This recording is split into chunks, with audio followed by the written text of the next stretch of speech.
Hello வணக்கம் மக்களே. இன்றைக்கி நம்ம பார்க்கக்கூடிய இந்த வீடியோவை ஸ்பான்சர் பண்ணுறது நம்ம பைமோட் அப்ளிகேஷன். இந்த அப்ளிகேஷனை உங்கள் மொபைல் ஃபோனில் டவுன்லோட் பண்ணி உங்கள் வீட்டுக்கு தேவையான கிராசரி சாமான்களை வாங்கி பயன்பெறுங்க. ஓகே, வீடியோக்குள்ளே போகலாம். இன்றைக்கி நம்ம பார்க்கக்கூடிய டாபிக் கிறிஸ்துவ மத வரலாறு. அதை பற்றி பார்ப்போம் வாங்க. கிறிஸ்துவ மத வரலாறு.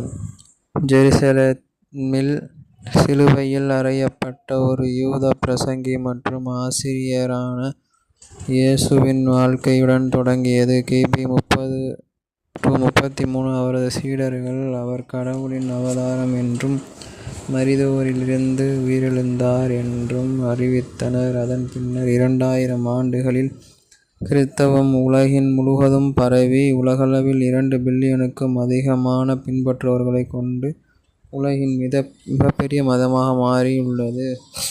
கிறிஸ்தவம் ஆரம்பத்தில் அப்போஸ்தலர்களால் நகரங்களுக்குள் பரவிய ஒரு அடிமட்ட இயக்கமாக இருந்தது.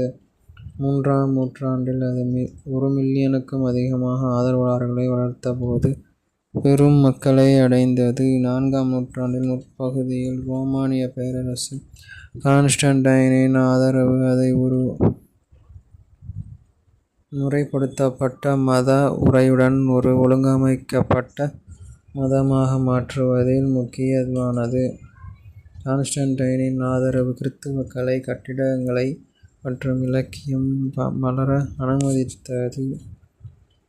கான்ஸ்டன்டைன் ஆதரவு போட்டியிடும் இறையியல் கோட்பாடுகளை பிளவுகளுக்கு வழிவகுத்தன.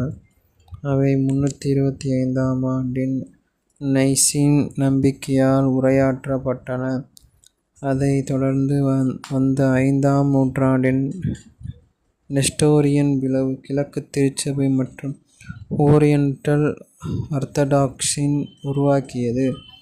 மேற்கு ரோமானிய பேரரசு 476இல் முடிவடைந்தாலும் அதன் வாரிசுகள் அரசுகளும் அதன் கிழக்கு நாட்டவரும் இது பைசன்டைன் பேரரசாக மாறியது கிறிஸ்தவர்களாகவே இருந்தன.